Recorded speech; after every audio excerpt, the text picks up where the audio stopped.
que sí viene a ser el riñón ya funcional a partir de la 12ª, 13ª semana, empieza a funcionar y es el que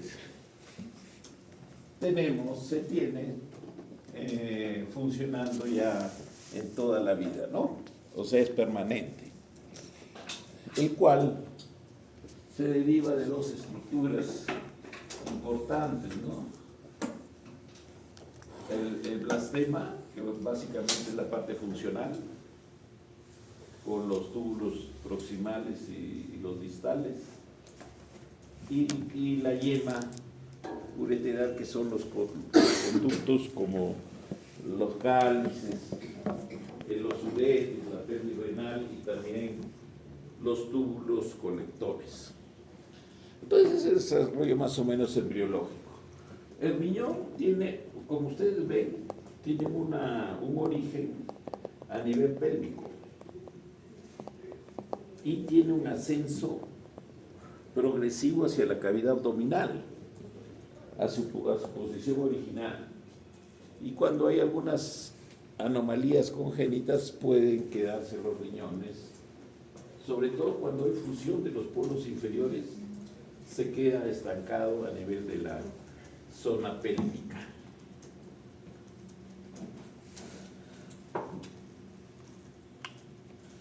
Entonces vamos a hablar pues de las anomalías congénitas del riñón. Para eso nosotros tenemos que grabarnos una palabrita que resume las anomalías del riñón y del tracto urinario, que es el CACUT. Eso lo van a leer en su bibliografía, que es el CACUT. Constituyen aproximadamente el 20 a 30% de todas las anomalías del periodo neonatal. O sea, las anomalías renales son bastante frecuentes. O sea, del tracto urinario y las renales son bastante frecuentes.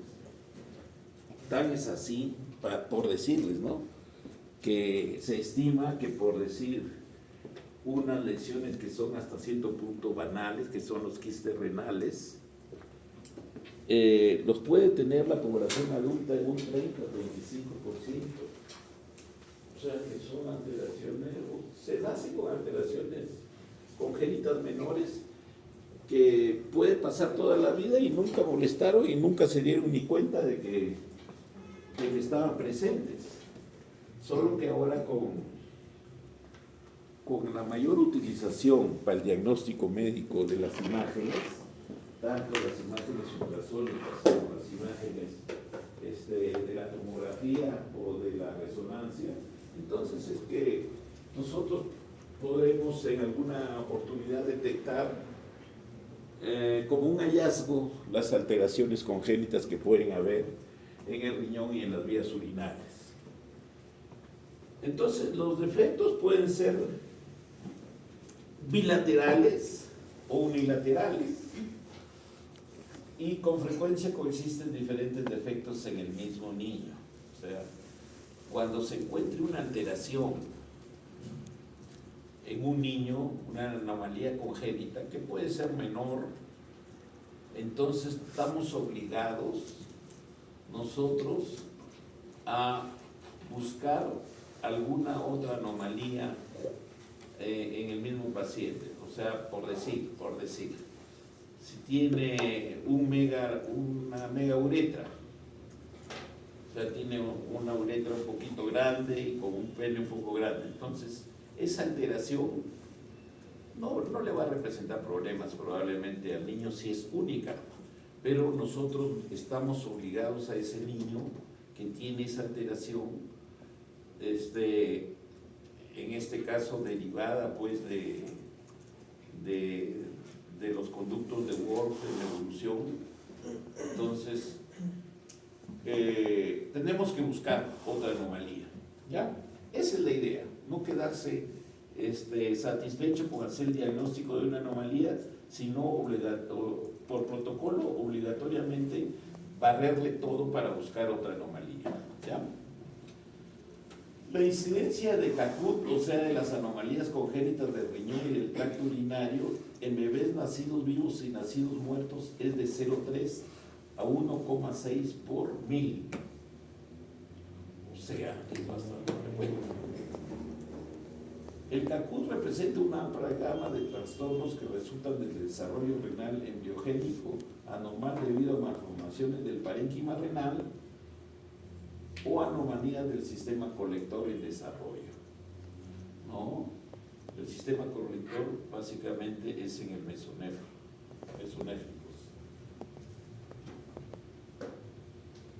Las anomalías congénitas del riñón. Las malformaciones del parénquima renal dan como resultado una falla de desarrollo normal de las nefronas, como se observa en las displasias renales, en las agenesias renales, que pueden ser unilaterales o bilaterales. Indudablemente las bilaterales son incompatibles con la vida. Se puede presentar uno de 1600 o 1800 nacimientos. La discinesia tubular renal y las enfermedades renales poliquísticas también, lo que habíamos comentado anteriormente, ¿no? Algunas de ellas son banales y otras sí llevan al deterioro total de la función renal y van a requerir en algún momento reemplazo de la función renal, ¿no? A un trasplante o diálisis, hemodiálisis. La patogenia de las malformaciones del parénquima renal es multifactorial, incluidos factores genéticos y ambientales.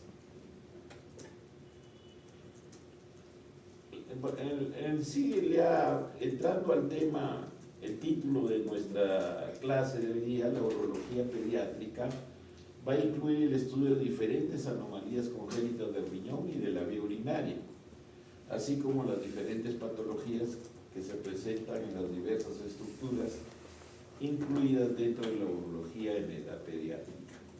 Esa podría ser la definición de la disertación de hoy día, ¿no?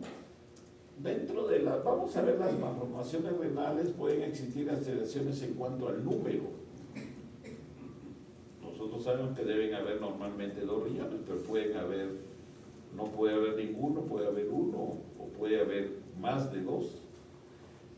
Tenemos la agenesia. La unilateral se da en uno de 1000 nacimientos. Entonces esta no es incompatible con la vida. Entonces este niño puede llegar a la adultez, puede morir y nunca supo que nació con un solo riñoncito. Y el otro había una agenesia, una falta. Y la bilateral es mucho más rara, miren, se presenta en uno de 3000 nacimientos. Esta es la peligrosa, porque el niño ya viene estigmatizado con alteraciones ya propias de la falta del riñón. El riñón supernumerario es raro, más bien, es un poquito más raro que tenga varios riñones, es más raro.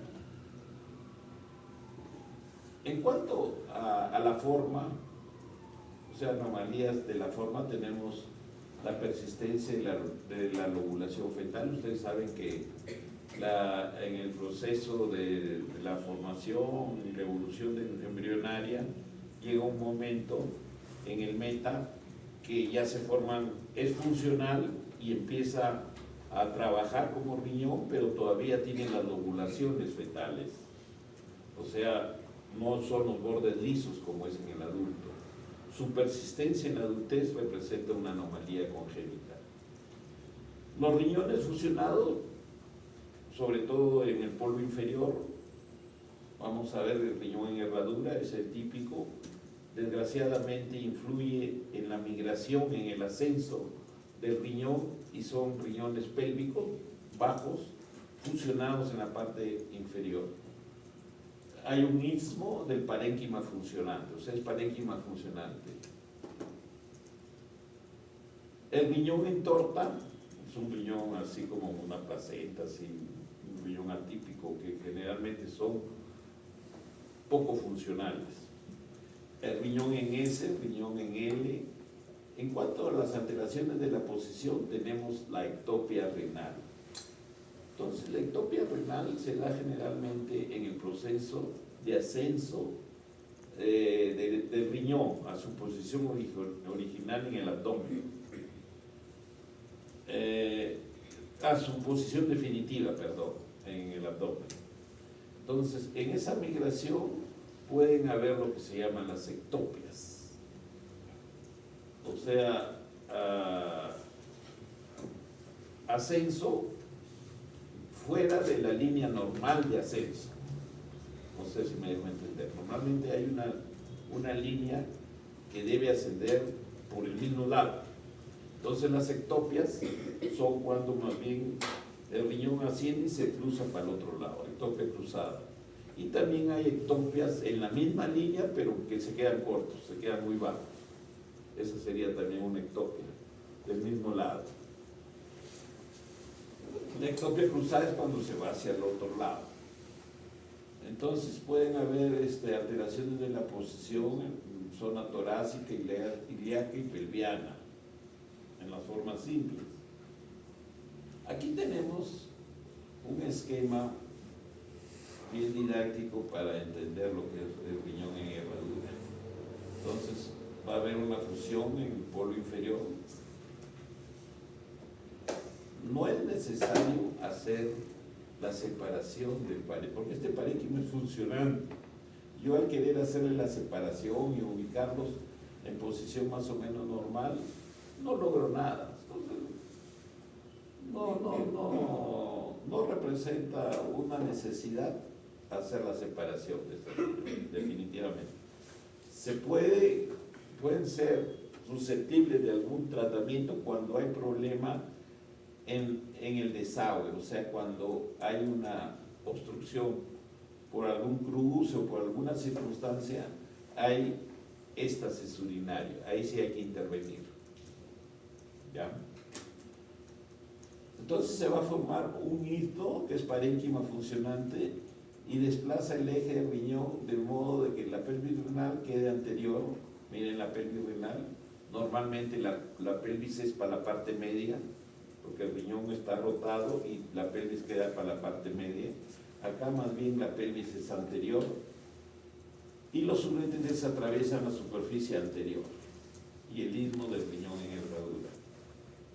Entonces, este riñoncito, generalmente estos riñoncitos son muy proclives a producir infecciones y a producir problemas de litiasis, porque de alguna manera hay cierto grado de éstasis urinario, o sea, no siempre la orina es fluida, hay un éxtasis siempre. Entonces eso va a condicionar infecciones, va a condicionar litiasis. Ustedes no olviden esa relación que se va a dar siempre. Entonces ese es el riñoncito en herradura. Acá tenemos una tomografía computarizada sin contraste de riñón en herradura con cálculos bilaterales. Forman cálculos. Aquí la técnica, esto ya vamos a hacer en el momento de que nos toque hablar sobre ya las cirugías mínimamente invasivas. En este caso está indicada la cirugía percutánea. ¿Ya? La nefrolitotomía percutánea es la cirugía de elección en las anomalías congénitas. Bien. Entonces acá tenemos, para explicar lo que vendrían a ser las alteraciones en el ascenso del riñón que van a producir lo que se llama pues las ectopias. Entonces acá tenemos diferentes formas de ectopia renal cruzada. Tenemos acá esta ectopia como una fusión, como si fuera un riñón en herradura.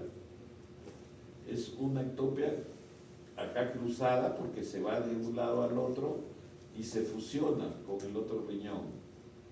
El riñón ectópico se mueve a través de una línea media y se fusiona con el polo inferior contralateral.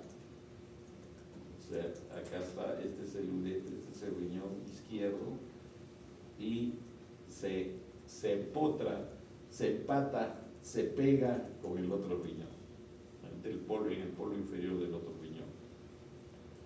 Hay una, también puede haber que no llegue a fusionarse, entonces sería no funcionado, una ectopia renal cruzada no funcionada.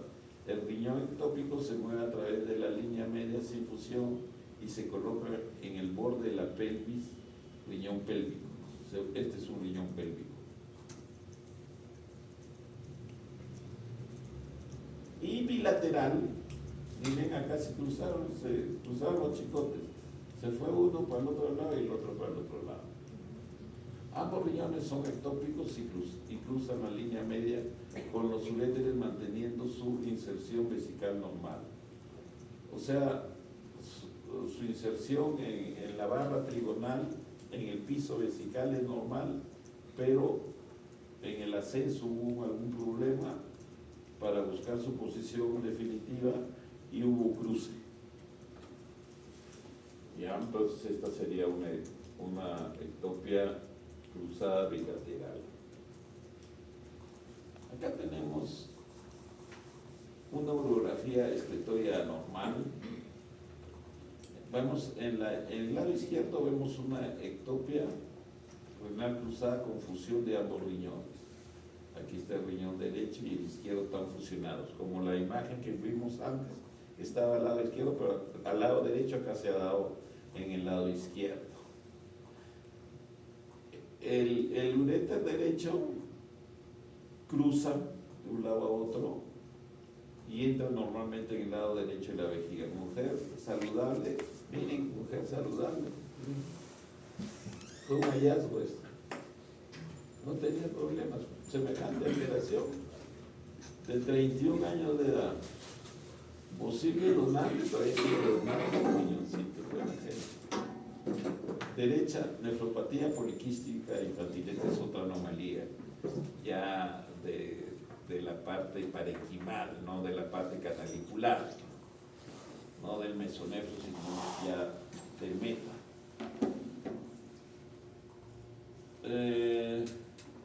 Riñones muy grandes con patrón radial radiopático que se irradia hacia la corteza.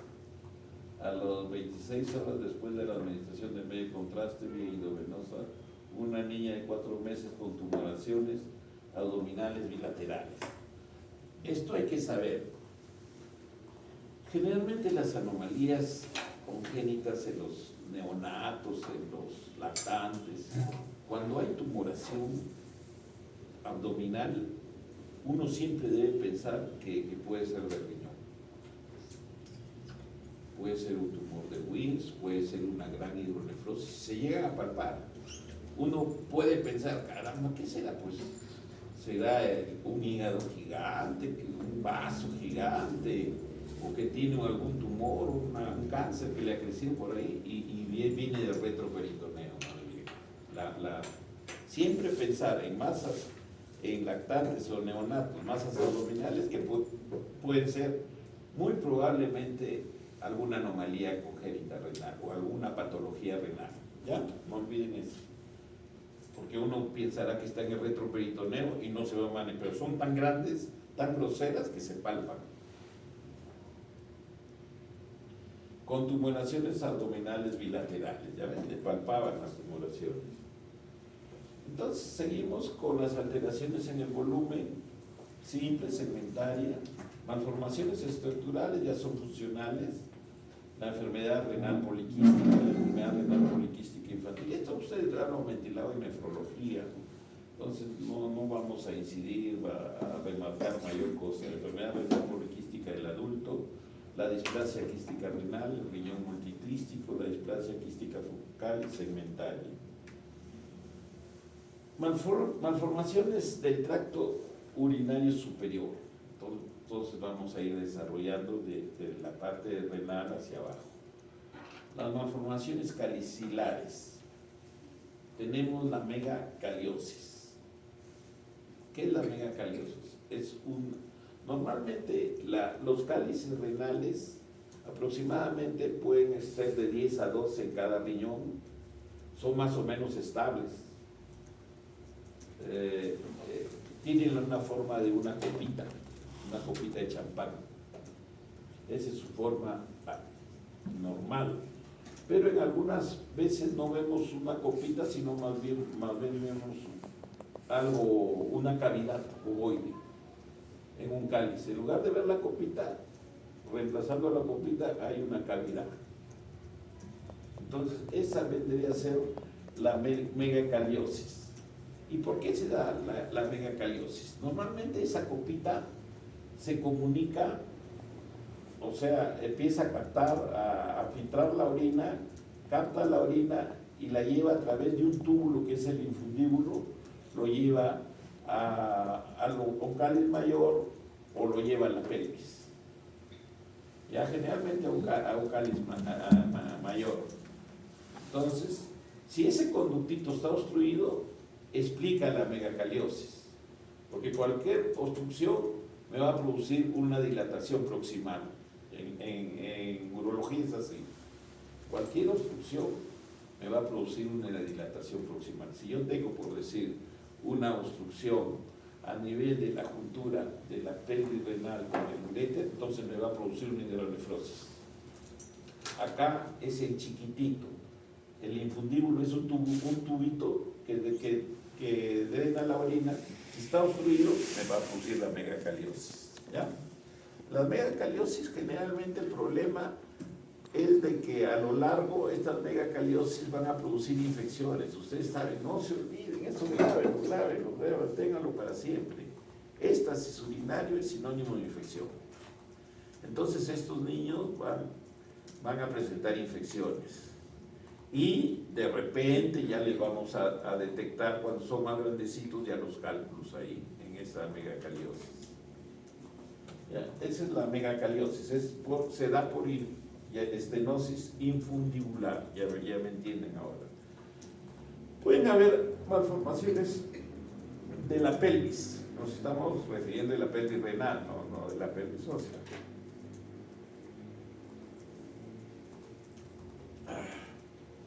Tenemos la hidronefrosis congénita por estenosis de la unión piel-ureteral, que es bien frecuente.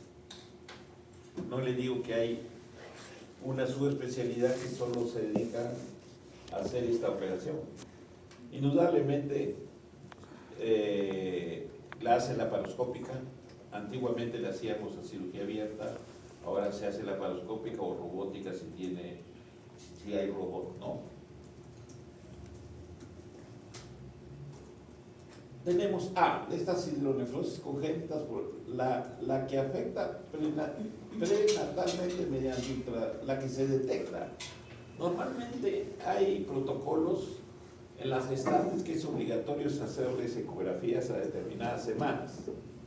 Por lo menos hay que hacer, así no tengan ninguna alteración, hay que hacerle unas 4 a 6 ecografías en toda su gestación. Entonces ahí se puede detectar, ¿no?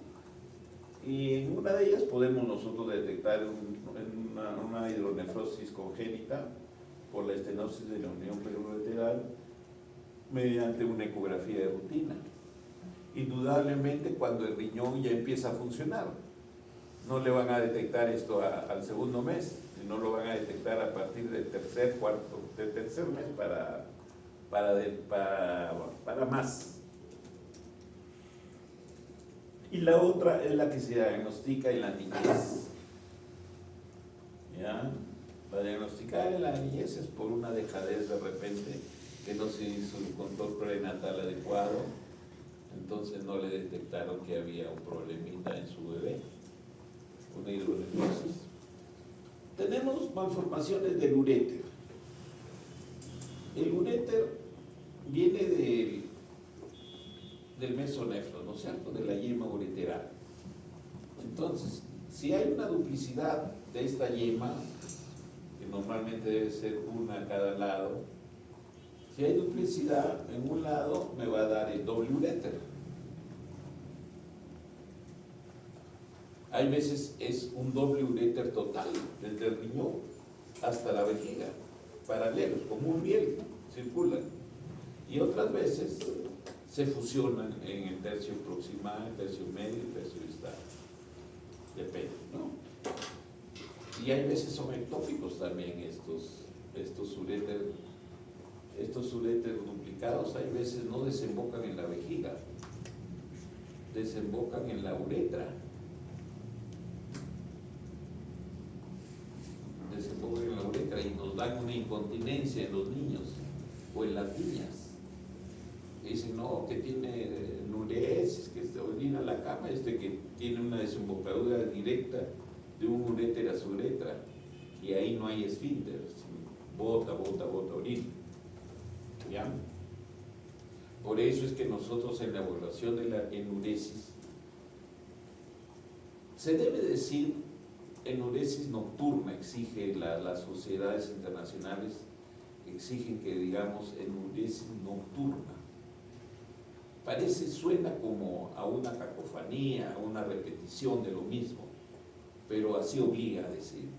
La palabra enuresis no es bien aceptada por las sociedades, pero nosotros entendemos enuresis que es la pérdida de orina durante el sueño. Pero hay que decir nocturna, agregarle, ¿no? Entonces, cuando hay enuresis, nosotros las enuresis las evaluamos a partir de los 6 años. No evaluamos y no hacemos estudios más o menos completos para descartar cuál es la patología o si hay una patología acompañante en niños menores de 6 años. Y ni les damos tratamiento.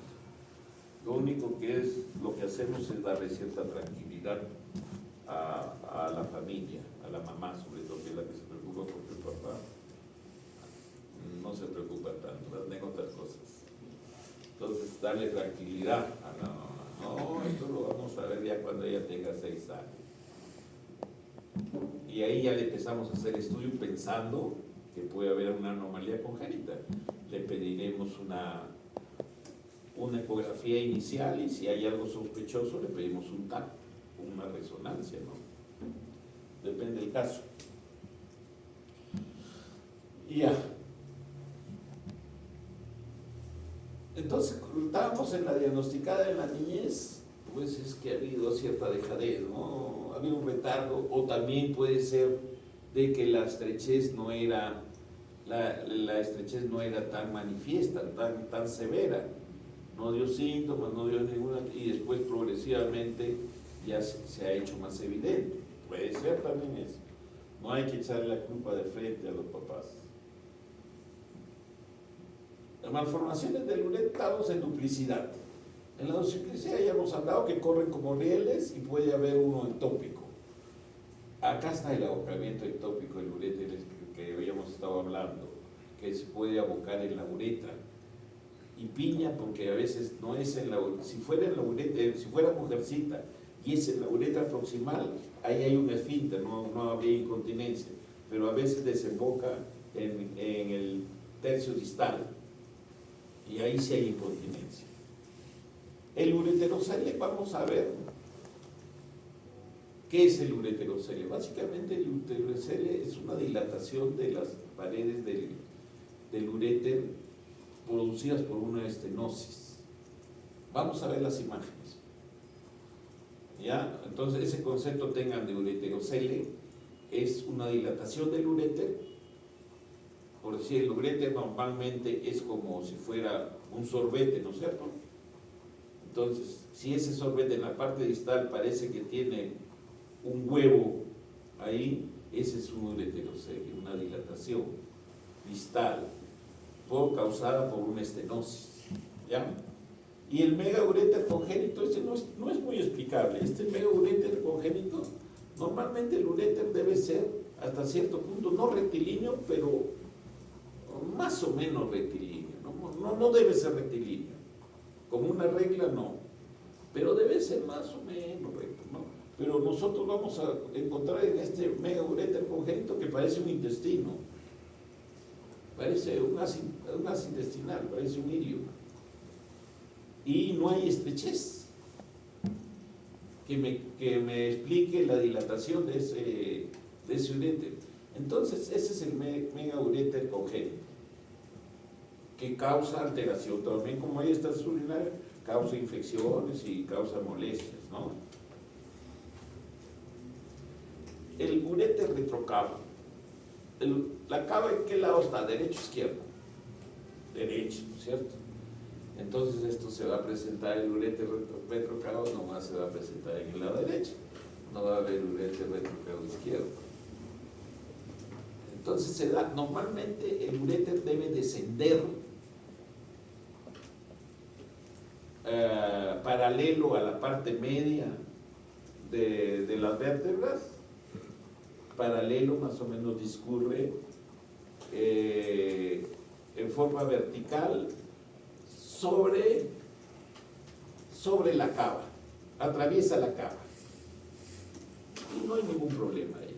Pero cuando se va detrás de la cava, o sea, en lugar de bajar, o sea, de irse de frente hacia abajo, se mete debajo de la cava tiene un flujo permanente. La cava no es una venita así que la van a ver colapsada, siempre está llena de sangre. Es una vena bien grande. Entonces siempre está, y lo comprime a este uréter que desgraciadamente se fue por atrás. Iba a producir una dilatación proximal. O sea, va a haber una dilatación de la pelvis y de las cavidades renales. Entonces ese niño va a tener en forma prematura, precoz, va a tener infecciones, ¿ya? Y puede tener litiasis también, ya saben, ya no explico eso, ya lo he dicho 1000 veces. ¿Ya? Entonces ese es el uréter retrocavo. El tratamiento, desgraciadamente en algunos vamos a necesitar cirugía. Lo único que se hace, se secciona el uréter, se despega de la parte posterior y se pasa por adelante de la cava. Ese es el tratamiento quirúrgico. Hay que hacer una anastomosis término-terminal. Las anastomosis del uréter término-terminales, nunca se corta el uréter en forma transversa. Siempre se corta en forma oblicua, como si fueran esos fideitos que son así, tienen terminación así, no transversa, sino como cortaditos, así hay que cortar el uréter y hacer la anastomosis, incluso aumentando, de acuerdo a la edad, aumentando unos milímetros la zona de anastomosis, porque el uréter se puede estenosar. Después de hacer una anastomosis, si nosotros hacemos la anastomosis transverso con transverso, con toda seguridad se nos va a estrechar esa anastomosis. Entonces le hacemos así en bisel, esa es la palabrita que nos salía antes, en bisel le hacemos y le damos unos milímetros más, incluso y hacemos la anastomosis. Ahí con eso garantizamos que no se nos va a estenosar. Entonces, por eso estamos... acá llegamos a las valvas. Estamos en el uréter todavía. Ureterales. Estas valvas son raras. No, cuando hablemos de valvas uretrales, ahí sí hay que poner mucho interés por la presencia de esta alteración, que es bien frecuente, sobre todo, no sé por qué, en varoncitos. El reflujo vésico-ureteral. El reflujo vésico-ureteral, normalmente el uréter cuando llega a la vejiga no llega, por decir este es el uréter, no es que se mete así directo en la vejiga, sino hay un sistema antirreflujo en que discurre el uréter antes de abocarse a la cavidad intravesical, discurre 2 centímetros aproximadamente en el adulto en forma submucosa, y eso le da el sistema antirreflujo. ¿Qué es el sistema antirreflujo? Normalmente la vejiga, cuando ya está llena, ya hay deseo imperioso de miccionar, se contrae y adquiere tal presión que hay veces pueden, sobre todo los jóvenes, ¿no?, pueden hacer hasta competencia quién avanza más. ¿Por qué? Porque tiene fuerza, es un músculo que se contrae y dispara, ¿no? Entonces, ¿qué pasa? ¿Y por qué no se regresa la orina a los riñones por los uretes? ¿Por qué no? Por ese sistema antirreflujo. Normalmente todos debemos tener el sistema antirreflujo, pero en algunas oportunidades hay una falla congénita y ese sistema antirreflujo no funciona, o de repente no hay un pasaje submucoso que me garantice el sistema antirreflujo. O sea, nació con esa falla. Entonces, orina, sale un poco y se va para el riñón otra parte. Y eso produce infecciones, produce dilatación, todo, ¿ya? Entonces, eso es el reflujo vésico-ureteral. Y miren, es una de las más frecuentes malformaciones congénitas del aparato urinario. O sea que se van a encontrar en algún momento con este problema. Se estima que un 0,5% a 1% de los niños tienen reflujo. ¿Ah? O sea, en un salón ahora que entraba a clase, un salón de 5 años, de 4 años que entran ahora, ¿no? De los 100, por lo menos uno tiene. ¿Ya? Más frecuente en mujeres. Bueno, porque las mayores, las patologías más graves son en hombres. Pero acá, desgraciadamente, afecta a las mujercitas. ¿Y esto cómo se manifiesta? Porque ya después no hay tiempo para hablar de esto, por eso hablaremos un poquito. Ustedes saben, un principio básico es de que ningún niñito ningún niñito en ninguna etapa de su vida debe hacer cuadros de pilonefritis. Pilonefritis es infección con fiebre, compromiso del estado general. Nadie debe tener pilonefritis. Y estos niñitos en los primeros meses pueden presentar pilonefritis. Entonces, estas niñitas. Entonces ahí nosotros nos ponemos, ¿por qué? Uno puede pensar que es porque la niñita no le cambia muy seguido el pañal, se hace su caquita y no le limpia bien, la mamá es un poco incompetente y no la tiene bien limpiecita. Puede ser. Eso es rarísimo que suceda. Porque en los 6 primeros meses la niñita tiene la protección estrogénica de la madre. La naturaleza es bien sabia. Entonces ella es bien fuerte, la niñita. No le da infección. No le debería dar. Y si le da, ya nos ponen, porque hay que hacer de todo el estudio, y es probable que encontremos un reflujo vésico-ureteral. Ya, como les decía, esta niñita, si me debuta con una pilonefritis, es algo más o menos una anomalía que por decir va a requerir un tratamiento prolongado, y raramente ahora se operan estos, pero podría ser que esa niñita que debutó tan temprano con un cuadro tan aparatoso como es una pilonefritis vaya a necesitar alguna corrección quirúrgica en el futuro. Pero lo normal es de que me vengan, por decir, niñitas de 4 años o que empiezan a hacer cistitis repetitivas. Los pediatras le echan la culpa siempre a los oxuros. No, tiene oxuros, el oxuro pone los huevitos en la vagina y lo infecta. Nosotros somos no maliciosos, sino que pensamos, harto que descartar algo congénito. ¿Ya? Entonces, ellas cursan con cistitis repetitiva y ¡pum!, de repente por ahí ya me hace una pilonefritis. Ahí ya me veo obligado a hacerle un TAC, una ecografía, un estudio completo. ¿Ya? Pero así es más o menos la evolución. De acuerdo al grado de reflujo que tenga, ¿no? Porque no todo es igual. En medicina no hay un cuadro semejante al otro. Cada cuadro es propio, único en el mundo. Eso grábense bien. Más la genesia de la musculatura abdominal. Esto ya es algo más grave porque aquí hay un síndrome de Plum-Belly. Este síndrome de Plum-Belly tiene un nombre así un poquito raro, pero se vea.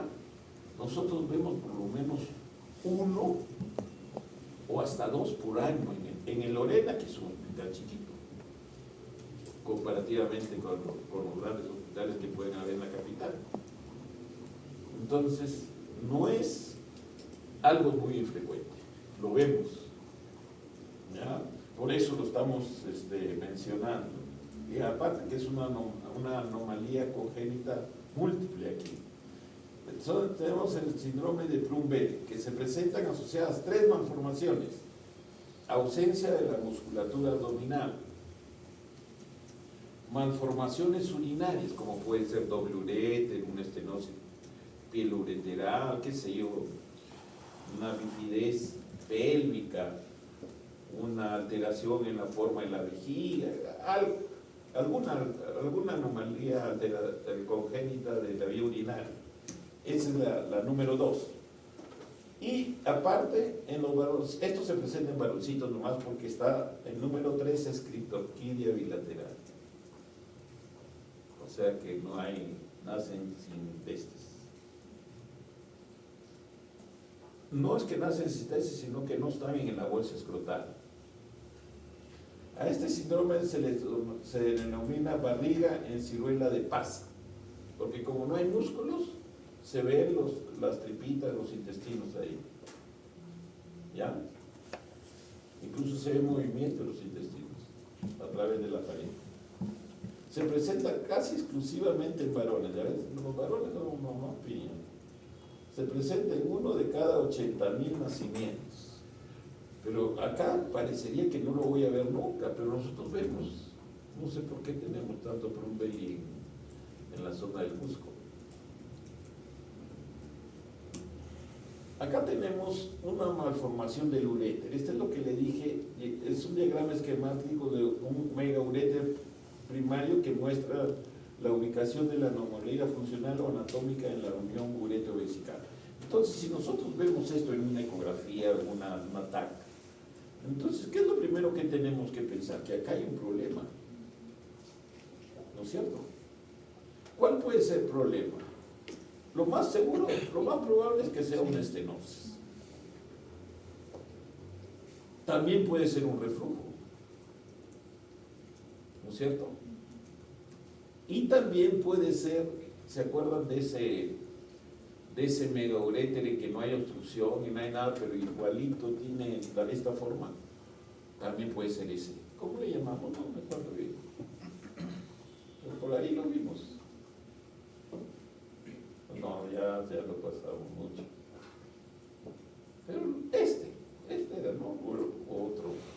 O nomás les mencioné, ¿no? Que era así como un intestino. No lo llegamos a ver. Entonces, este puede ser también ese uréter congénito, megauréter congénito sin obstrucción. Acá tenemos ya las alteraciones a nivel del uréter. Normalmente, aquí está bonito para explicarles en este esquemita. A esto de acá le llamamos la barra trigonal. La barra trigonal. El trígono está conformado por estas caras, la base de la barra trigonal y una proyección lateral de este vértice hacia el cuello vesical y de este vértice hasta el cuello vesical. Entonces todo eso es el trígono. Y esto, los que han ido a práctica y han visto RTU, han visto de que el urólogo va y busca los meatos, porque los puede resecar. Con el crecimiento prostático se ponen muy próximos la barra trigonal con el cuello vesical. Y si yo reseco, me puedo resecar la barra y produzco problemas, ¿no? Puedo producir problemas. Entonces, generalmente el meato no es así plano, es un poquitito elevado, un poquitito, unos milímetros elevadito. Es como un pequeño volcancito, pero bien, bien bajo. Entonces no es planito como está acá, ¿no? Sino es un poquito elevadito. Y estas son lo que nosotros le denominamos el abocamiento ortotópico. Orto es normal, ortotópico. Entonces, este uréter de acá tiene una inserción en la vejiga ortotópica, normal. Pero acá, ¿qué pasa? Miren, este uréter que está dilatado no es ortotópico, porque no está, el otro su gemelo, su par, sí es ortotópico, porque va ahí a la zona del vértice del trígono, de la barra trigonal, de la base trigonal. Pero el otro no, mira, está desomboscando por acá, por una cara lateral del trígono. Y me está dando esta dilatación que le dije, que el uréter es como un sorbete, y cuando hay una dilatación distal es porque hay una obstrucción. Entonces, este vendría a ser el ureterocele. ¿Qué es el ureterocele? Ya le dijimos, es la dilatación del uréter por una obstrucción. Se dilata y se pone como... Esto los semiólogos antiguos le llamaban el cabeza de cobra, porque se ve en la radiografía, se ve como una cobra. Acá tenemos otro uréter ectópico de este de acá, viene, desemboca casi cerca al cuello vesical y hay una dilatación del ureterocele, es el ureterocele, ¿ya? Entonces, estas son las malformaciones del uréter. También pueden haber, como les dije, este uréter, supongamos, aquí está con un abocamiento ortotópico, pero puede venir y desembocar acá en la uretra y medir incontinencia. Acá tenemos imagen del uréter retrocavo. Miren, normalmente el uréter habíamos dicho, debe descender en forma paralela a la línea media de la vértebra, ¿no? Entonces debe descender así, más o menos. Esta es la zona de descenso del ureto. Aquí se abre un poquito y desemboca acá en el trígono. Ese es el camino normal. Pero acá, ¿qué pasó? Se metió aquí detrás de la cava, se metió. Este es el uréter retrocavo. Un urograma intravenoso muestra el aspecto típico engancho en J del uréter detrás de la vena cava inferior. ¿Ya? Entonces, este es algo típico. Una cosa que deben saber, aquí estamos viendo una urografía excretoria. Es un buen examen, pero ha sido desplazado por el urotén, o sea, por la TAC contrastada.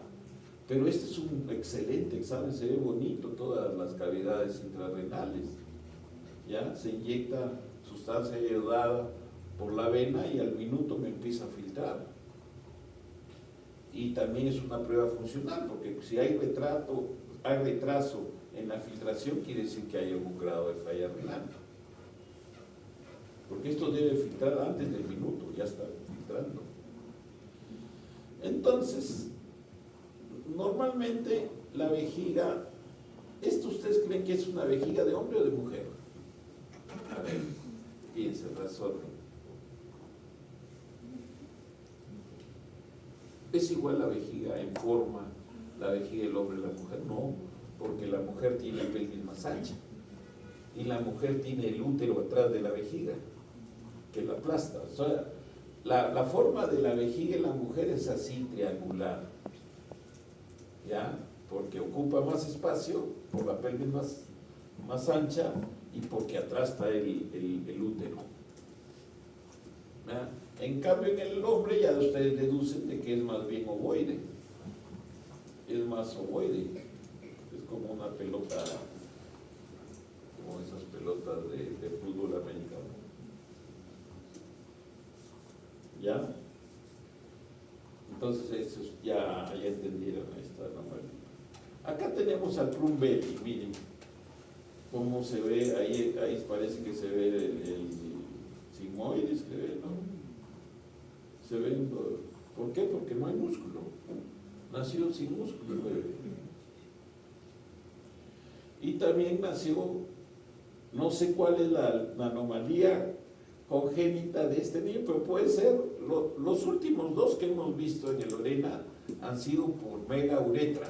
Y este parece que también es megauretra, porque es un pipicito un poquito grande para ser recién nacido, ¿no? Entonces de repente tiene su megauretra, ahí está la anomalía congénita, que me obliga a descartar, por ejemplo tengo que hacerle una TAC para descartar otra anomalía congénita, porque debe tener otra por ahí. Pero la triada del Plum Belly nomás es eso: ausencia de musculatura abdominal, una anomalía urológica, en este caso parecería que es de la uretra, y no hay huevitos, criptorquidia bilateral. Malformaciones del tracto urinario inferior, malformaciones vesicales, vamos a ver, de tamaño. Ustedes ya saben que la capacidad vesical de un adulto es 380. Eso deben saberlo, así se les pregunta y debe salir en forma espontánea. Entonces, ¿cuándo hablamos de mega? Cuando hay veces ustedes van a ver, sin necesidad que haya obstrucción, van a ver megavejigas. Por ejemplo, ustedes le hacen una ecografía, ponen todos los diámetros y sale que una mujer joven, que no tiene hijos, no digamos que estudia medicina porque no creo que sea, pero de otra, que trabaja, por decir, en la SUNAT, soltera, 20 y tantos años, tiene una megavejiga. Le hacen la ecografía y encuentra que tiene 800. Es un vejigón, ella orinará 2 veces al día. ¿Y eso por qué se ve? Eso se ve en las mujeres que viven en la ciudad, porque ellas se aguantan. No es como la mujer campesina que nunca tiene megavejiga, que nunca tiene. ¿Por qué? Porque ella le da ganas, se sienta y listo. En cambio, la mujer en la ciudad no le gusta orinar en cualquier sitio. Dice, no, muy cochino, en Real Plaza y orina, pero a pesar de que no quiere, se aguanta. Y eso de aguantarse, entre comillas, es palabra no médica, pero para que me entiendan, hace de que se vaya distendiendo las paredes de la vejiga y tienen una megavejigas. Pero acá estamos hablando indudablemente de problemas congénitos, ¿no? Pero les menciono así porque ya nunca más lo vamos a tratar. ¿Ya? Es que es tan corto el curso que tenemos que hablar así para que tengan nociones de casi todo lo que podemos nosotros volcar. ¿Ya?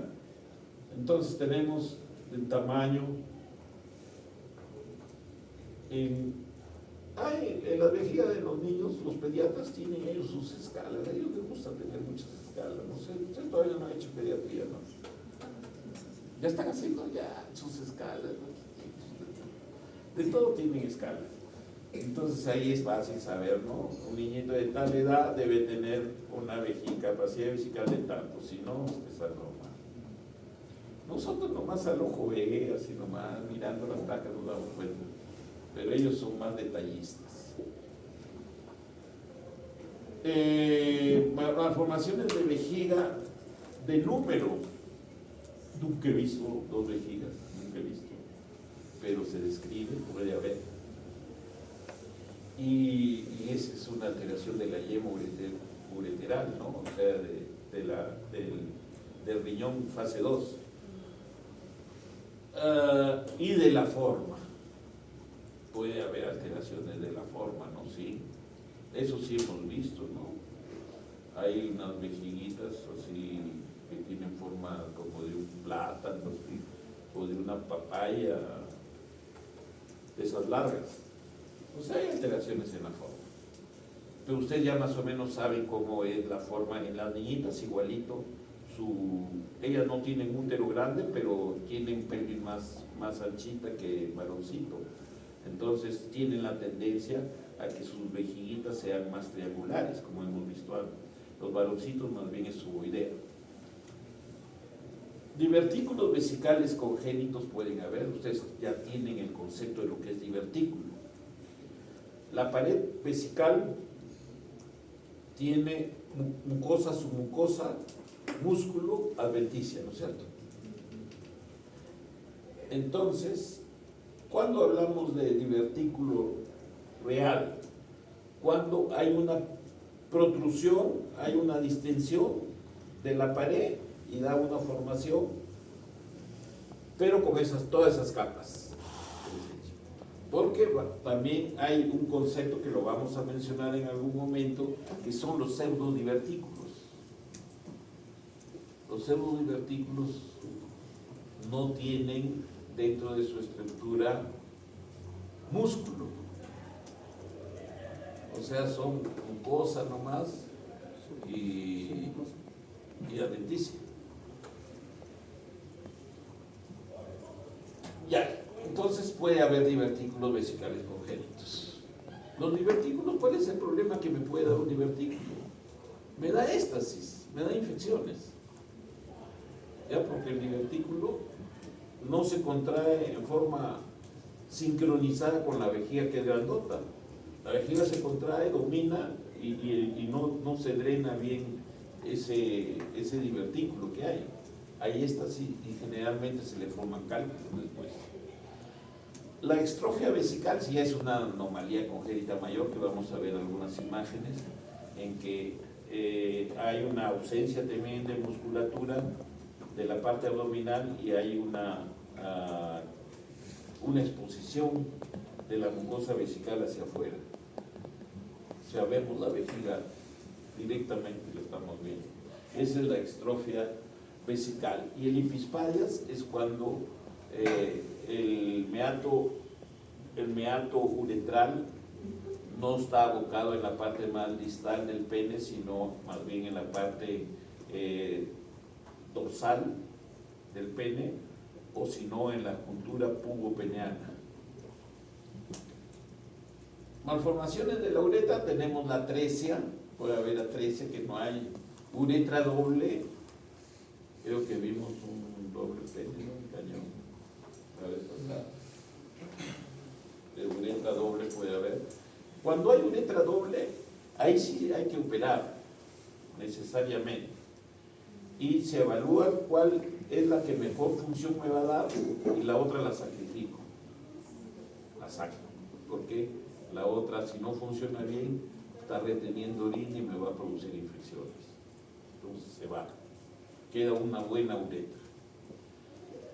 Valvas uretrales, aquí llegamos ya a las valvas uretrales, que es una patología es frecuente en los varones sobre todo, y es bien complicada su manejo, su diagnóstico y las secuelas que puede producir precozmente en el niño. Los pólipos de la uretra no son gran problema, los pólipos no son mayor problema, porque los pólipos, a diferencia del divertículo que es hacia afuera, el pólipo es hacia adentro y generalmente son pediculados y no dan tanto éxtasis, ¿no? Pero también hay veces pueden sangrar o pueden ser, por decir, una posibilidad de un crecimiento neoplásico, por eso hay que sacarlos.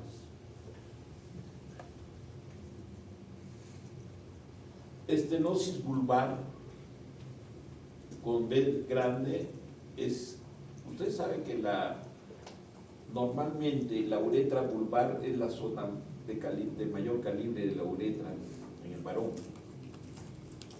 Entonces, pero puede ahí haber más bien al revés, una falla congénita, una alteración congénita, y que esa zona sea la más estrecha. Entonces puede suceder eso. Divertículos uretrales, también antes habíamos hablado de divertículos, también pueden haber a la uretra. Estos divertículos dan un síntoma, un síntoma típico que nos debe hacer sospechar de que hay este tipo de alteración, estos divertículos en niñitos, por decir, en niñitos que pueden ser de 6, 8, 10 añitos, que orinan y ellos notan que siempre después de orinar, a los pocos segundos, o sea, cuando ya se han puesto su calzoncito, su calzoncillo, les moja el calzoncillo. O sea, salen con varias gotas después de haber orinado. Eso nos debe hacer pensar, no que hay incontinencia, sino de que presenta de repente un divertículo. ¿Ya? Porque ese divertículo no se contrae.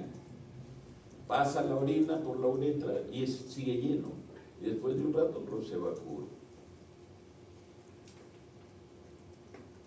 La megalouretra, que es esa alteración que digo que hemos visto en el plum belly, son penes relativamente grandes, los penes de los niños deben ser chiquitos, por ejemplo, los recién neonatos, pero ver unos penes medio grandes, el padre orgulloso, ¿no? Pero tienes una anomalía congénita.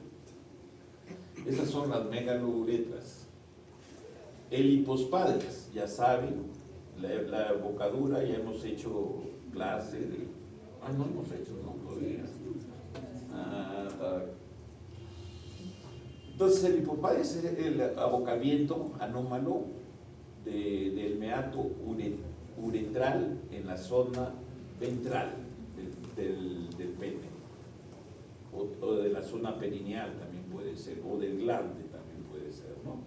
Y el epispadres es más bien en la zona superior, la zona dorsal del tronco del pene o en la juntura pubopeneana.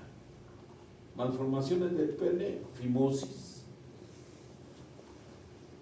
Nosotros debemos tratar de, porque van a ver, sobre todo los pediatras les gusta, ¿no? Y algunos textos urológicos de súper avanzada que ponen fimosis fisiológica, ¿hay fimosis o no hay fimosis?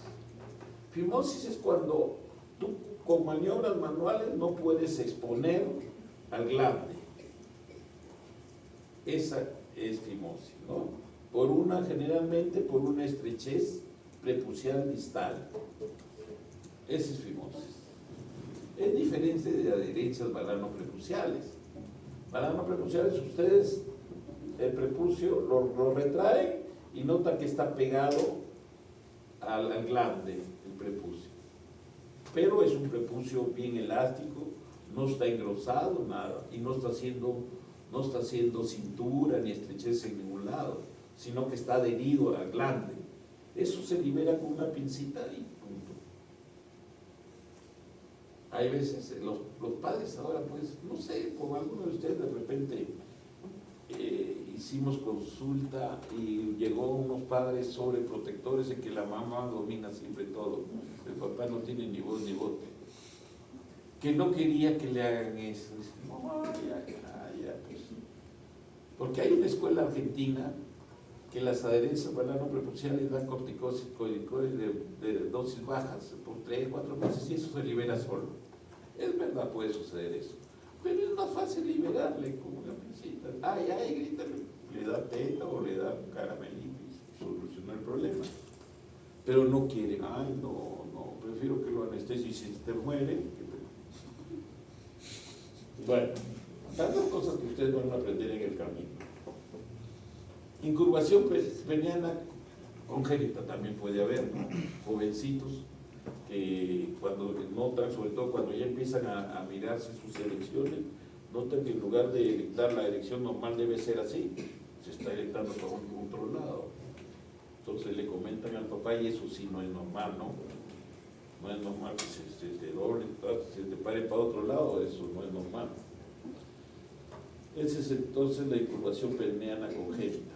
Patología congénita testicular, esto sí creo que hemos desarrollado, es la criptorquidia. Acá tenemos, miren, la extrofia de una vejiga en la mujer. Es como por lo que les dije, estamos viendo directo la vejiga, la parte interna de la vejiga. ¿Ya? Ahí está su cordoncito umbilical.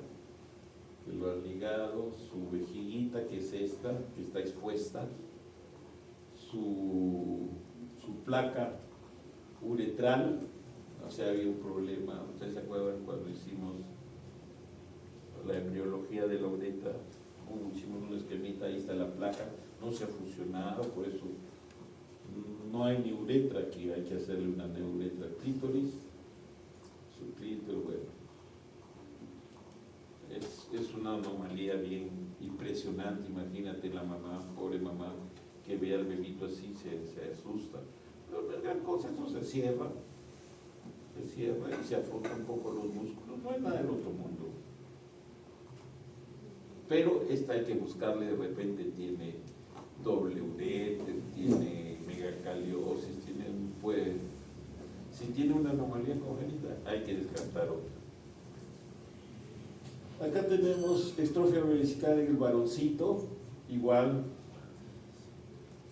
Estrofia pequeña recién nacido masculino, igual, la mucosa expuesta ahí.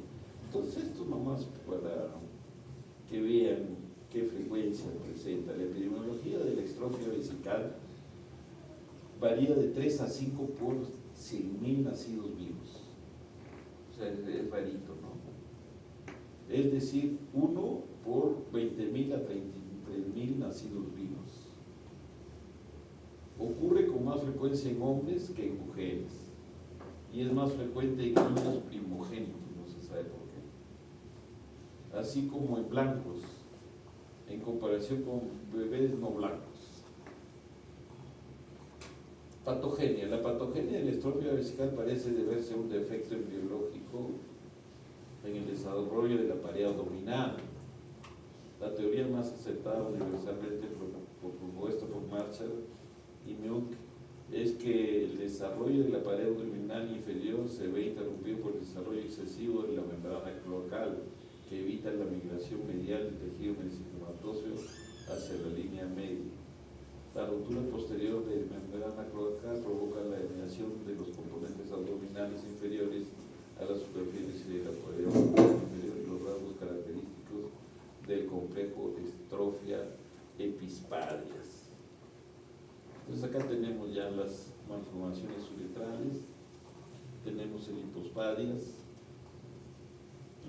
tenemos el hipospadias de tipo penoescrotal, o sea, este es el tronco peniano y aquí está el escroto, ahí está la bocadura. Y hipospadias de tipo medio escrotal, en la parte media del escroto. La cuerda, cuando hablamos de que hay una cuerda, un cordé, que generalmente, antiguamente, ahora como hay su especialidad, esto lo hacen todo en un tiempo, pero antiguamente el primer tiempo consistía en enderezar el pene y liberar la cuerda. Y después ya con el prepucio redundante se hacía la uretra que falta hasta abocarla en la zona más distal. Entonces esto es mucho más complejo, pues aquí hay que sacar todo el tejido fibrótico de la cuerda y tratar de elongar el pene. En la inferior izquierda epispadia, prepucio ventral redundante, es al revés acá, y dorsal ausente, o sea, es al revés que el hipospadias. Cuerda dorsal grave, una cuerda muy grave. Inferior derecha, la tracción sobre el prepucio revela un defecto dorsal. Criptorquidia, esto ya lo hemos ventilado, vamos a pasarlo rápido. Aparece en 3 a 5% de los nacidos y al año de vida en el 1%. Por eso es que a partir del año está la indicación quirúrgica porque ya no va a descender nunca. Se asocia con un riesgo de cáncer de testículo de 7 a 9 veces mayor que la población normal. Tienen menos células germinales y retraso en la maduración de estos testículos. El 50% se asocia a anomalía del epidídimo.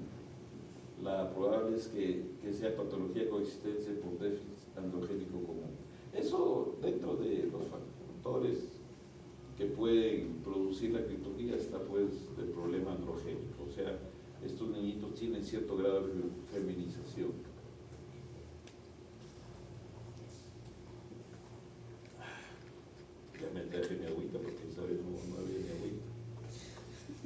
tratamiento es quirúrgico al año de edad, puesto que las alteraciones son dependientes de tiempo progresivas e irreversibles. Acá, este esquemita es para ver cómo se maneja el testículo no descendido. Primero, el testículo no descendido puede ser palpable, o sea que el examinador lo palpa, o puede ser no palpable. Si es palpable, se puede tratar de una criptorquidia, se puede tratar de una ectopia testicular. Ya saben ustedes la diferencia, ¿no es cierto? Que la criptorquidia no está en el escroto, pero está en la línea normal de descenso del testículo. Y en la ectopia no está en la línea normal, o sea, puede estar en otro lado.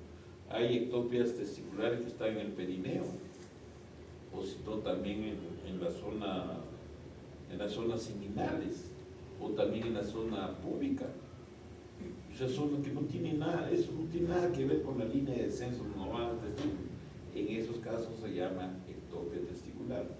O puede ser tratarse de un testículo retráctil. En esto hay bastante controversia. Y hay urólogos, y ahora tenemos ya, por decir, ya no son urólogos, son cirujanos pediatras, pero también se meten a tratar los testículos del criptorquidio. Entonces, van al cirujano pediatra y le dicen, no, esto hay que operarlo. Y solo se debe operar los testículos retráctiles. Primero, que tiene que ser una madre competente, que tú le preguntes y ella te dé respuestas así rápidas y certeras. O sea, que ella te diga qué es lo que nota más ella, que el testículo está abajo en el escroto o que está arriba. O sea, en términos generales, durante el día, ¿qué nota usted? ¿Que más está abajo o arriba? Si está más abajo, no hay ningún problema. Y sobre todo, lo que decide si opero o no a un niño con testículo retráctil es la hipotrofia que puede tener. ¿Ya? O sea, ahí sí valen los cuadritos que tienen los endocrinólogos, los pediatras, les gusta tener cuadritos. A ver, tiene 6 años y 6 meses. Entonces tiene que tener tanto. Ahí sí vale. Si veo de que está muy distanciado del tamaño normal que debería estar, está yendo a una hipotrofia, hay que operarla. ¿Ya?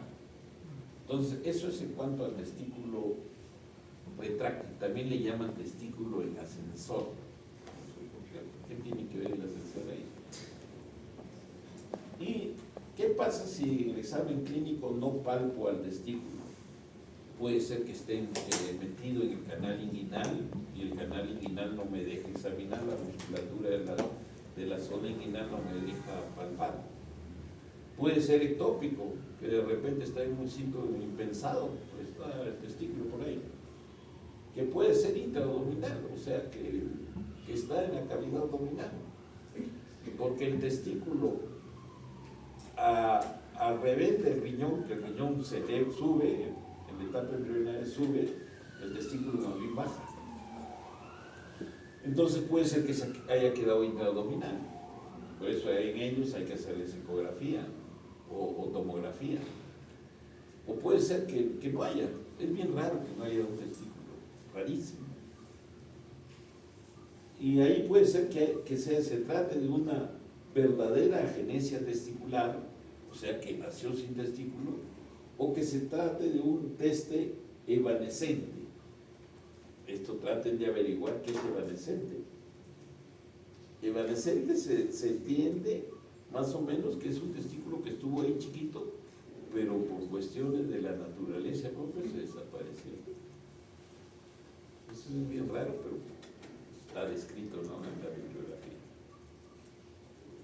Entonces, acá tenemos, que ven ahí, pues una bolsa escrotal aplanada. ¿Y qué ven? Ahí no se ven los testes, ¿no es cierto? Se ve, ¿cierto? Pero no se nota nítidamente que sean estos los testes, que ahí está el teste, ¿no? Lo que sí se nota es que es un escroto bien retraído y no da no se percibe de que haya algún contenido, o sea, son planos. Es una criptorquídea bilateral.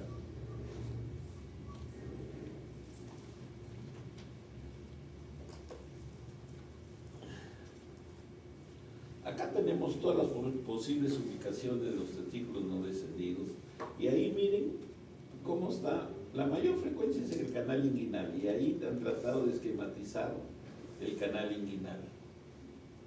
Entonces ahí es donde más van a encontrar, ¿no? Acá tenemos, como ustedes ven, en el canal que por un porcentaje bien elevado, la localización, ¿ya? Acá tenemos esta es la forma como se debe examinar. Ese dedo índice arriba es necesario siempre hacer esa presión para que no haya una contracción del cremaster y se retraiga el testículo. Entonces con eso ya le freno y empiezo a palpar la parte distal. Aquí le estoy poniendo un bloqueo y empiezo a palpar a ver si encuentro testículos, ¿ya? Acá miren siempre el dedito que limita que se me eleven, y empiezo a palpar. Esa es la forma como se palpan los niñitos, los testículos. Acá encontró un testículo ectópico en el perineo, miren abajo. Ahora vamos a hablar del hidrocel en el niño. Ustedes saben aquí, para que más fácil entiendan, la cavidad abdominal hay muy líquido. ¿Cuánto creen que hay normalmente en la cavidad abdominal de un adulto, de un varón adulto de líquido? Hay líquido, pero es poquito, ¿no? Póngale que sea 5 cc, ¿no? Pero nada de este líquido de la cavidad peritoneal se viene al proceso vaginal o a la cavidad virtual que se hace real entre las capas vaginales. Vaginales no de la vagina, sino de la vagina. Ya, miren, acá todo el líquido está arriba. Esto es normal. Normalmente rodeando el testículo en las vaginales hay una cantidad de líquido que aquí lo han graficado muy acuciosos, han puesto algo celestito ahí. Normalmente hay medio centímetro. Por eso es que cuando uno quiere examinar el teste se corre el testículo. ¿Por qué? Porque está rodeado de líquido. ¿Ya? Entonces, eso es lo normal. Acá tenemos ya que la cavidad abdominal tiene líquido, pero también hay una interrupción. O sea, el canal está interrumpido acá, probablemente se obliteró, y acá aparece líquido también. Entonces esto podría ser lo del adulto. Porque en el niño hay una comunicación. O sea, acá, por ejemplo, aparte de pasar líquido, pasa asas intestinales. Este es una hernia inguinoescrotal. Entonces esto de acá, solo que no, aquí han debido pintar más celestito, para que se vea bien. ¿Ya? O sea, para que se vea que hay comunicación entre la cavidad peritoneal y el proceso vaginal. Entonces aquí han debido pintar más celestito. Entonces este sería el hidrocelia del niño. Y este de acá, en que se ha obliterado ese conducto peritoneo vaginal, no hay comunicación, sino acá hay líquido en la cavidad peritoneal y acá hay líquido en el proceso vaginal. Pero no hay una comunicación entre estos, ¿no? Por eso a este se le llama comunicante. Al del niño se le llama también comunicante. Hidrocelia del niño comunicante o persistencia del conducto peritoneo vaginal. El adulto se le llama idiopático, o del adulto o idiopático. Aquí tenemos un conducto hidrocele en el niño, miren, incluso acá se ve bien dilatado que viene desde acá. Entonces aquí puede ser que sea un hidrocele, pero generalmente el hidrocele no dilata tanto la zona inguinal porque el conducto peritoneo vaginal no es tan gruesote así, sino tiene un calibre generalmente de unos 3, 4 milímetros y no me va a deformar toda la zona inguinal como aquí parece que está asociado con un problema de una hernia inguineo-escrotal. ¿Ya? Entonces acá tenemos en el niño, esta es la normal, líquido, cavidad peritoneal y líquido rodeando un poquito la cavidad del proceso vaginal y en la comunicación no hay nada. Este es normal. Acá está ese esquema está más bonito que el anterior, ¿no? El dibujo anterior no estaba tan bonito. Aquí sí se ve la comunicación peritoneo vaginal. O sea, este sería el hidrocele del niño. Acá no buscan los celestitos, no, acá hay líquido y acá hay líquido, pero en el conducto peritoneo vaginal está obliterado, no hay líquido. Entonces este es el del adulto. Esta es la manera de hacer el diagnóstico, es con transiluminación positiva. Miren, así se ve, un buen foco. Un buen foco se pone en la parte posterior y nos va a dar esta translucidez. Acá tenemos lo mismo que habíamos visto antes. Este de acá sería el del niño, este del adulto. Acá tenemos el varicocele en el niño, no es tan frecuente, porque el niño no hace esfuerzos, no está mucho tiempo parado. Entonces, los varicoceles más precoces que logramos ver son en esos niñitos que son muy hiperkinéticos, que están todo el día en la calle, que ahora es raro, ¿no? Porque ya no los dejan salir, hay que cuidarlos mucho, pero antes los vi callejeros, que estaban peloteando todo el día, esos podían tener en forma precoz de repente el varicocele, presentar el varicocele. O sea, no es una patología propia del niño, es patología ya del adolescente cuando el varón empieza a hacer actividades ya de esfuerzo físico. Ahí aparece el varicocele. Acá tenemos lo que antiguamente le llamaban la bolsa de gusanos. Este es un escroto de bolsa de gusanos, parece que hay gusanos ahí. Y acá para ver por qué el varicocele es izquierdo en el 90% de casos por la anatomía, ¿no? Las venas espermáticas van en 90 grados, desembocan en la renal. Y en el lado derecho, normalmente desemboca en la cava, en ángulo de 45 grados y no va a la renal. Entonces no hay el efecto gravedad de circulación inversa. No sé si se acuerdan de ese término, y que no se olvide. Normalmente la circulación venosa debe ir hacia arriba, pero se llama circulación inversa, que presenta el varicocele cuando el flujo alto de la sangre de la vena renal se viene más bien a través de estas venas testiculares, se viene al escroto. Hidronefrosis prenatal. En el 3%, a ver cómo estamos. Vamos a acelerar un poquito. En el 3% de los embarazos se detecta una dilatación de la vía urinaria, pero solo en 5 a 10% de los casos necesitará tratamiento. Esto hay que tenerlo presente, ¿no?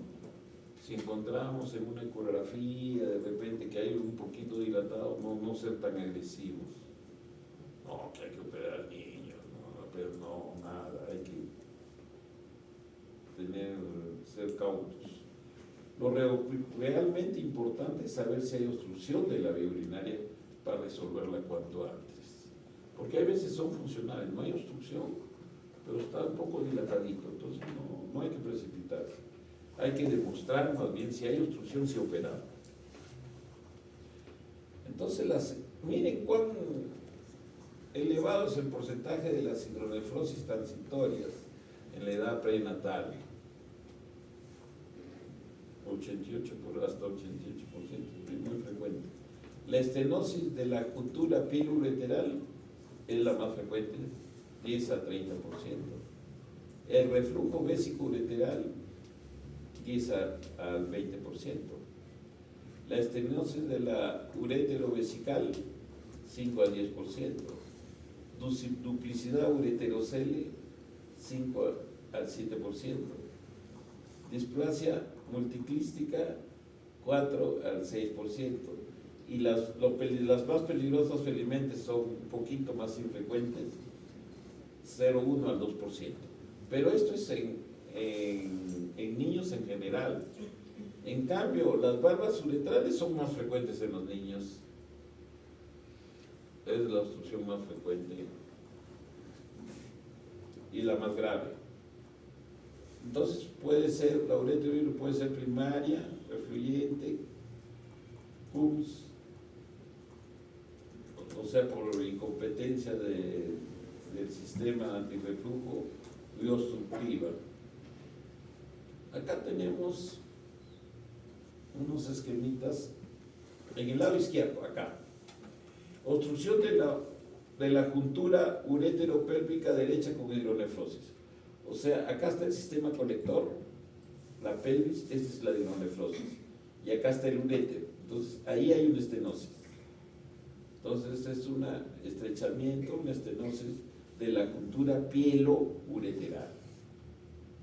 Una gran hidronefrosis. En el lado derecho también hay obstrucción de la unión uretero-vesical, y es abajo, acá. Y me da un megaurétero obstruido, o sea, causada por obstrucción, porque hay megauréteres en que no hay obstrucción, no se olviden de eso. ¿Ya? Perfecto. Acá tenemos unos esquemitas para recordar, ¿no? La ureterohidronefrosis este es normal, ¿no? Aquí no hay una alteración, ustedes no ven ninguna estenosis, no ven la pelvis renal, la juntura piloureteral, todo está normal.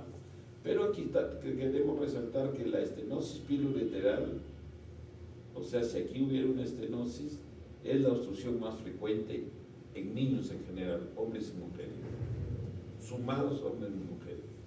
Si solo vemos obstrucción en niños, más son las valvas uretrales posteriores. Acá tenemos la estenosis piloureteral. Entonces, el tratamiento de esto sí se debe operar. Si yo diagnostico que hay una estenosis así, me está produciendo grado de hidronefrosis, me está produciendo infecciones, pielonefritis, entonces hay que operarlo a ese niño. El tratamiento de elección es vía laparoscópica y si hay robot. Cirugía abierta hacíamos antes, ahora ya no se hace. La técnica es la misma que hacíamos en la cirugía abierta, que es la pieloplastía desmembrada, se llama. O sea, hacemos un corte acá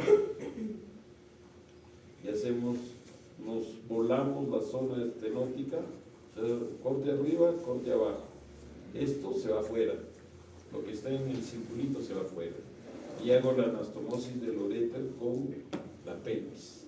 Como ven, anastomosar el uréter con la pelvis, el uréter es chiquito, tiene una luz chiquita y la pelvis me va a quedar con un boquerón, una luz muy grande. Tengo que achicarle la luz de la pelvis, poner puntos, achicarle.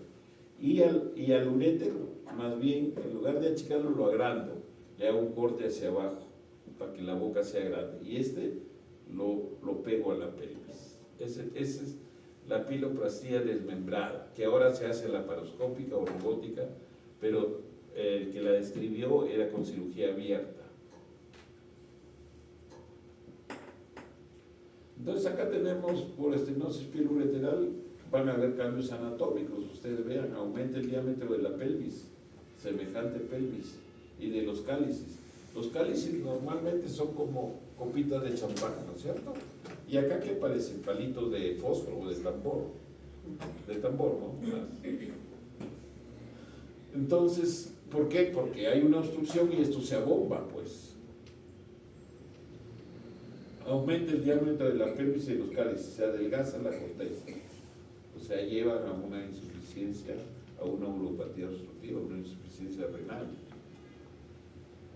Acá tenemos la segunda causa de obstrucción, viene a ser abajo, más bien, en la estenosis urétero-vesical. Y la más grave son las valvas uretrales, que se da más en niños, en varoncitos, en mujercitas. Mujercitas casi no existen. Valvas uretrales. ¿Qué va a pasar? Si hay una valva, la valva uretral es una membrana fibrosa que está parte del verum montanum hacia la parte superior de la uretra membranosa. Ahí va. Es una membrana dura. No se sabe bien porque se nota, si nosotros vemos endoscópicamente la membrana, no vemos que la membrana ocluya toda la luz de la uretra, porque se ve que pero la membrana probablemente por efecto de la presión de la orina la tapa la luz uretral, pero por eso hay algunos que dilatan eso y va bien, pero es mejor resecarla, es mejor quemar esa formación membranosa, quemarla con resectoscopio pediátrico, neonatal a veces. O sea, así como hay resectoscopio para sacar la próstata, los ratazos que vemos nosotros, hay chiquitos para hacer esas cosas de las valvas. Miren la valva cómo distorsiona todo. En el lado izquierdo, dilatación de la uretra prostática. Acá está dilatada la uretra prostática. ¿Por qué? Porque hay obstrucción acá. Aquí es la obstrucción. Entonces se me dilata la uretra prostática. Hipertrofia de la pared vesical. La pared vesical normalmente en el niñito pues debe tener menos de 1 milímetro, 1,5 milímetros. En el recién nacido, 1 milímetro, 1,5 milímetros. O 2 milímetros, pongan ahí a su pared vesical, pero acá estas llegan a tener hasta 5 milímetros o 1 centímetro de grosor. ¿Por qué? Porque se esfuerza para botar la orina por esta estrechez que le da la valva y produce este hallazgo, ¿no? Esto se puede ver intraútero. Cuando es muy grave, muy severa la valva uretral posterior, en la ecografía notas de que la vejiga ya está así. La imagen es la que vemos ahí. Y vemos también la hidronefrosis. O sea, ya en un niñito por decir, a los 6, 7 meses, si tiene unas valvas muy manifiestas, muy severas, vamos a ver eso en la ecografía. Y ahí sí se justifica hacer un drenaje, o dejarle un catéter, o ya operarlo intraútero. Eso se hace en otros países avanzados. Se hace cirugía laparoscópica intraútero. ¿Ya? Hidronefrosis secundaria, hipertrofia del trígono. El trígono está recontra hipertrofiado. En el lado derecho, atenuación de la musculatura vesical en etapa de compensación. Primero se dilata la vejiga, pero después se achica y se pone como una pelota de Hebel. Y tortuosidad uretral avanzada. También hay una urétero-hidronefrosis, una dilatación de los uréteros. Casi siempre secundaria al reflujo. O sea, tienen asociados, aparte de la obstrucción, hay un agravamiento por un reflujo vésico-ureteral. O sea, 1000 sobre buñuelos. Acá tenemos una imagen fluoroscópica del cuello vesical abierto. Así se debe ver el cuello vesical cuando está abierto, o sea, está miccionando, cuando inicia la micción. ¿Ya? Entonces, en la hidronefrosis del niño debemos tener presente que la ecografía es clave para el diagnóstico. Se recomienda hacer mínimo 3 ecografías en el embarazo normal, a las 10, a las 20 y a las 32. Ya cuando se acerca el momento del parto, ya el ginecólogo es abusivo, quiere hacer ecografía cada 2 veces por semana para cobrar, ¿no? Estas son básicas, ¿no? Porque estas son las que nos van a detectar alguna anomalía congénita grave. Acá tenemos hidronefrosis. Así son los cálices, mira qué bonitos, son como copitas. Pero ya cuando se agumpan, como palito de tambor o de fósforo, quiere decir que hay obstrucción. Entonces, acá tenemos una ecografía de un riñón normal en un recién nacido, y acá miren la hidronefrosis, una dilatación marcada del sistema colector de la pelvis y los cálices. Y hay diferentes gradaciones que ya es para los radiólogos, ¿no? Pero que debemos tener conocimiento, al menos los urólogos, sí, ¿no? Hay diferentes grados de hidronefrosis, ustedes ven, por ejemplo, acá es un grado muy severo, miren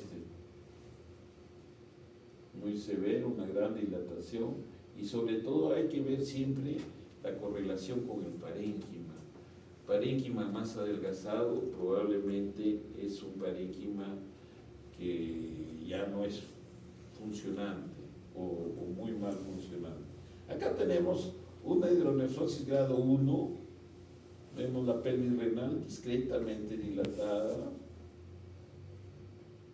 y no hay dilatación de los cálices, ¿no? Acá en cambio ya hay cierta dilatación de algunos cálices dilatados, o sea, esto ya sería hidronefrosis grado 2. Grado 3 no se salteó, no hay.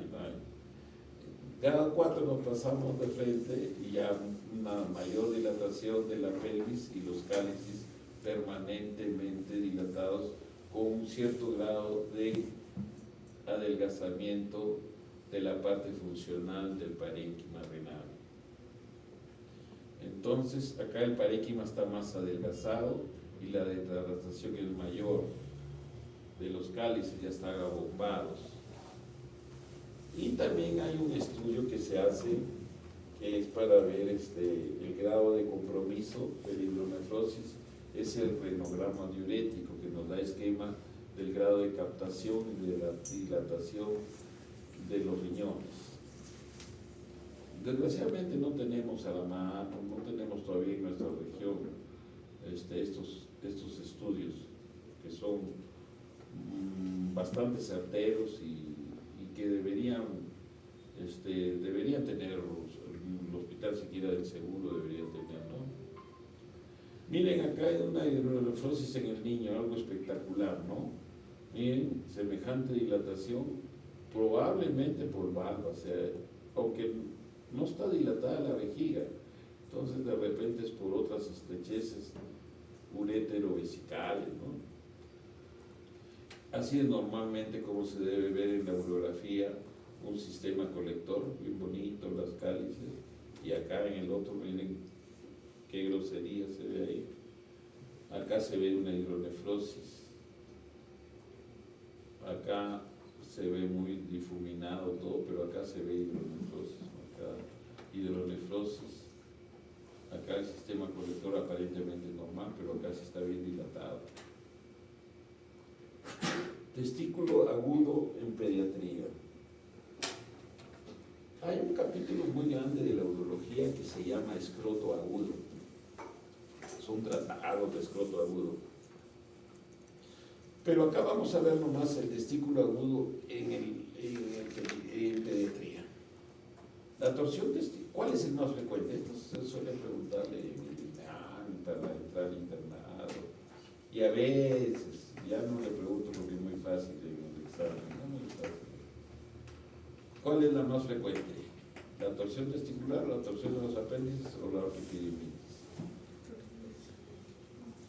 Entonces la pregunta se hace, ¿el testículo agudo en pediatría o no? La causa más frecuente es, se pone en esto, Y no sé por qué siempre les gusta poner torsión testicular y es la más rara. Solo que los pediatras y los que hacen guardia, no sé, tienen siempre, todo piensan que es torsión testicular. Siempre nos hacen interconsultas por gusto, de madrugada. Ay, hay una torsión testicular. Tú escuchas, ¿qué es? Tú dormido. Una torsión testicular ya te asusta, pues. Pero ya uno por experiencia sabe, hágale tal cosa que de repente ni es. Entonces, ¿cuál es el diagnóstico preciso para hacer una torsión testicular? Para hacer diagnóstico de torsión es un ecodoppler. Si no hay vascularización, no hay irrigación, ese sí es una torsión testicular. La mayoría de veces son torsión de apéndices testiculares o del epidídimo, o también puede ser orquiepididimitis. Las orquiepididimitis en los niños son virales, son frecuentes. La más conocida es la causada por el virus de la parotiditis, pero cualquier proceso respiratorio viral agudo pueden dar orquiepididimitis. Ahí tenemos una torsión testicular, miren cómo se necrosa el parénquima testicular. Acá un testículo agudo en el recién nacido. Acá una pieza ya quirúrgica, ¿no? Una torsión. Normalmente cuando entramos por torsión testicular, nosotros hacemos abordaje inguinal, no se hace escrotal.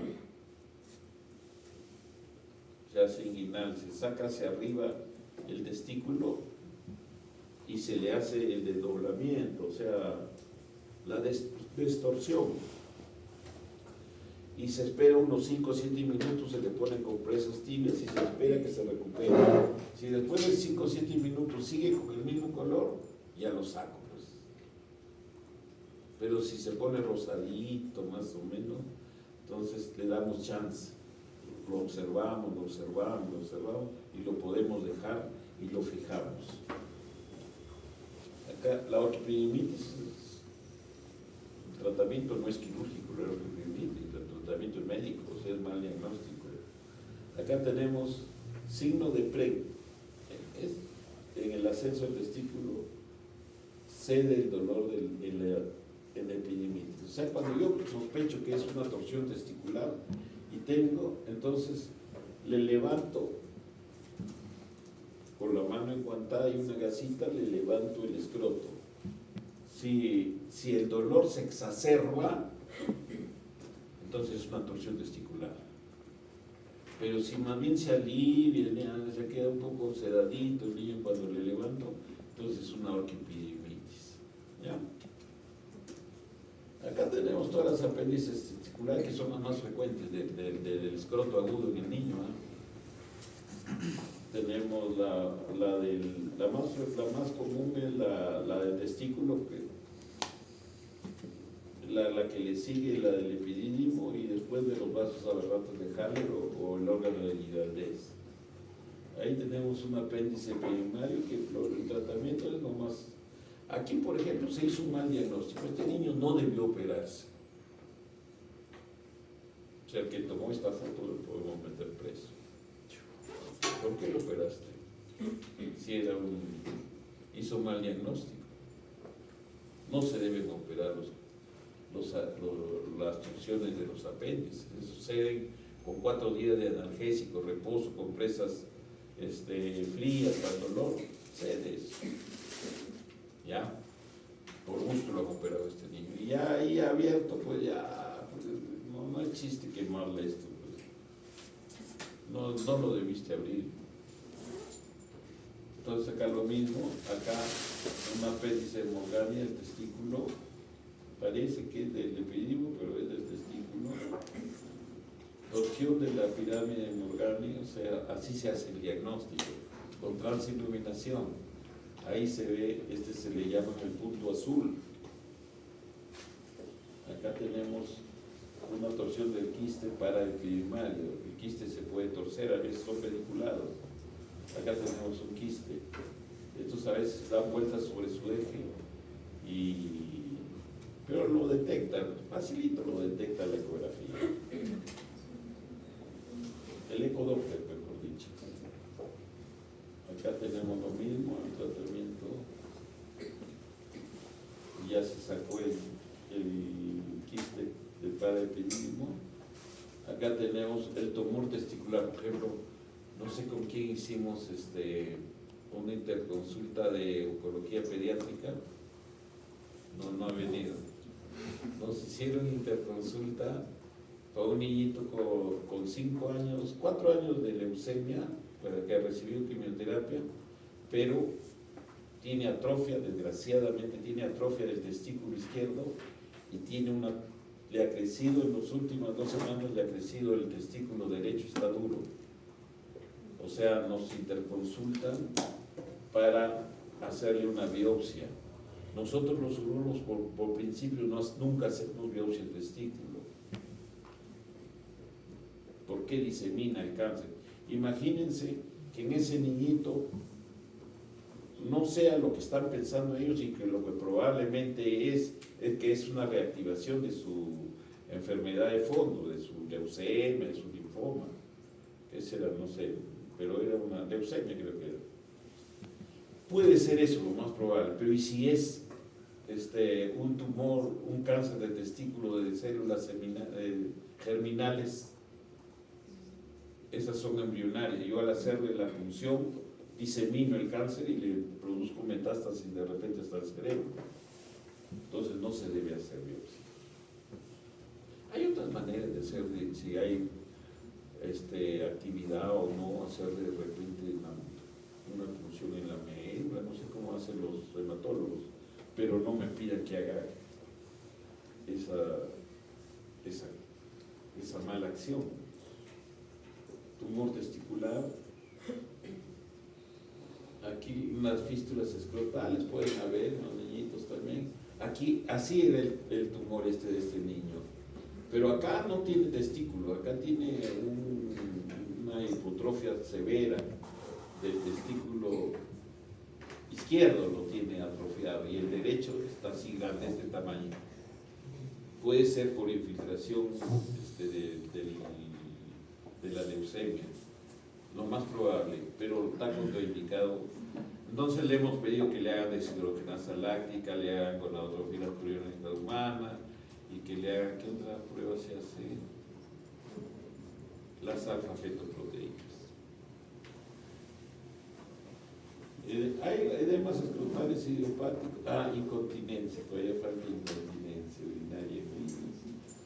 Entonces estos signos son de que algo está pasando. Cuando el niño se empieza a adoptar estas posiciones, hay que ser bien acucioso y de repente tienen escapes de orina, hacerles un estudio total, ¿no?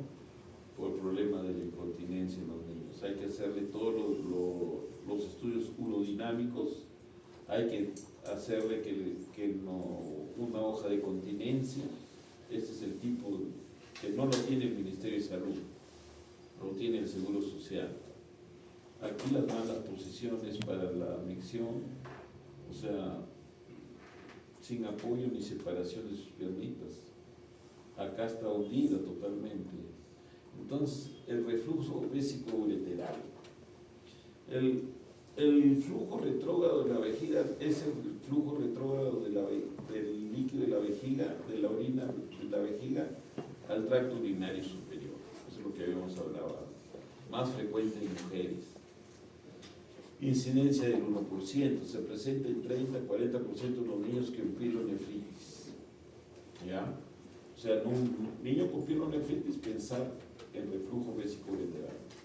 Es un factor predisponente importante de la pielonefritis aguda, daño renal irreversible y enfermedad renal crónica. La uretrocistografía muestra el reflujo vésico-ureteral y cuantifica la severidad. O sea, el diagnóstico del reflujo se hace como una prueba que es bastante simple, es la cistografía de relleno. El radiólogo lo ceda al paciente y generalmente son mujercitas, le introduce una sondita delgada, de acuerdo a la edad, y le mete sustancia iodada radiopaca. le mete a cierta presión y toma las placas. Normalmente no tiene por qué dibujarse los uréteres, porque hay un sistema antirreflujo. Pero en el reflujo vesicolateral, al llenar la vejiga vamos a ver que hay fuga por los uréteres, y ahí vemos el grado, que lo vamos a ver posteriormente, rápidamente, porque ya, a ver, hay 3 minutos. Entonces normalmente hay un sistema antirreflujo que ya les dije básicamente que son 2 centímetros de un trayecto submucoso, ya lo hemos dicho. Acá lo mismo. El diagnóstico entonces se hace con lo que les he dicho, la cistografía de relleno, y también hay una prueba que es el CUMS. El CUMS no es que yo le meto en forma invasiva el líquido iodado radiopaco, sino que le inyecto y una vez que ya calculo que está llena su vejiguita, tiene ganas de orinar, la hago miccionar y le tomo la placa en ese momento. Ese es el CUMS. No es invasivo, esa es la ventaja. En cambio el otro es invasivo, que meto una sonda. Entonces la cistografía es lo que les he dicho, meter el contraste. El CUMS es el que se hace con endovenoso. Y acá tenemos ya imágenes de reflujos. Miren cómo se dilatan los uréteres y los sistemas colectores.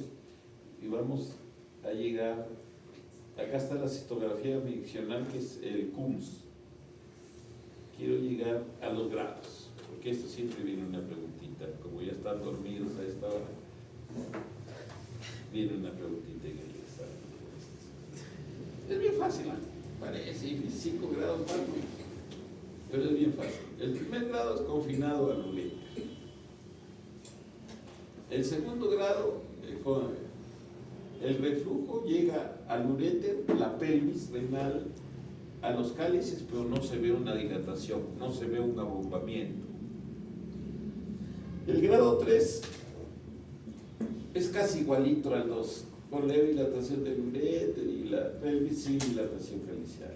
Grado 4, con moderada dilatación y o tortuosidad, ya el uréter se muestra tortuoso como intestino, y moderada dilatación de la pelvis y de los cálices.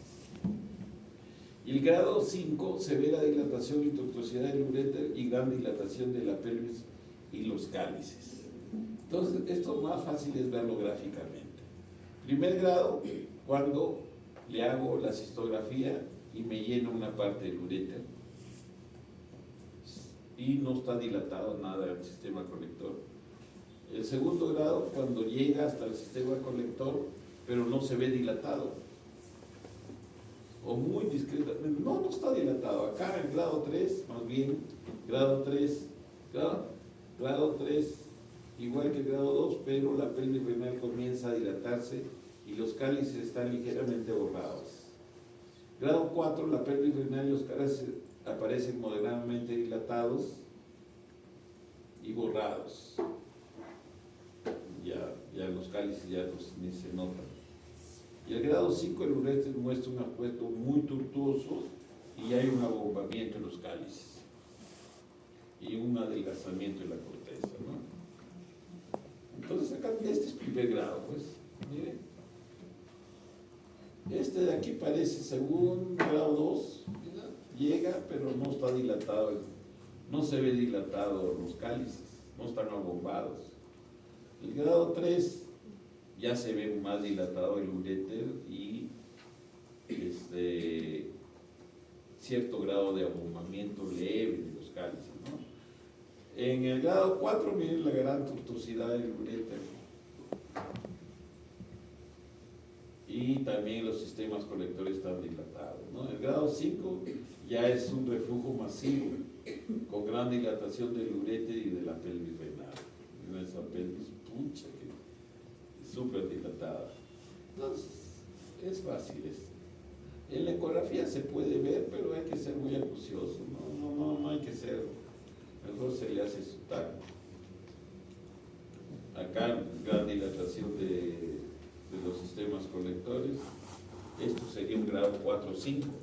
Y hay que tener presente, el tratamiento es quirúrgico solo en los grados, en los estadios muy avanzados, generalmente grado 5 operar, ¿no? El grado 4 de repente se opera, pero grado 1, 2, antes operábamos desde el grado 1, 2, ya lo veían para operar. Ahora se ha visto que no es necesario. No es necesario hacer el sistema. El tratamiento es el reimplante urétero vesical con sistema antirreflujo. O sea, no hay que hacer ese tratamiento en el grado 1, 2 y 3. ¿Por qué? Porque tú dándoles profilaxis con antibióticos o con bacteriostáticos por largo tiempo, por 6, 8 añitos, eso mejora. Como son mujercitas, no se sabe por qué los estrógenos son una maravilla para la mujer. La mujercita empieza a hacer la telarquía, o sea, eso es a los 8, 9 añitos, y ya nosotros ya agradecemos de que y le decimos a la mamá, son las últimas infecciones que va a tener cistitis, con toda seguridad, y así sucede, porque ya empieza a producir su hormona y esa la defiende, y ya no se necesita cirugía. O sea, tratamientos de grado 1, 2, 3, profilaxis antibiótica o bacteriostática de larga data, años, para evitar que nos haga pielonefritis. No nos conviene que nos haga pielonefritis. Y solo operar grado 5 y algunos del grado 4. Y esperar ese tiempo, ¿no? Esperar que empiece la telarquía y se van todas las infecciones. Ya creo que nos pasamos mucho tiempo. Acá está cómo se hace el sistema antirreflujo. La cirugía se le hace un trayecto submucoso. Listo, muy bien. Entonces eso es todo. Ahí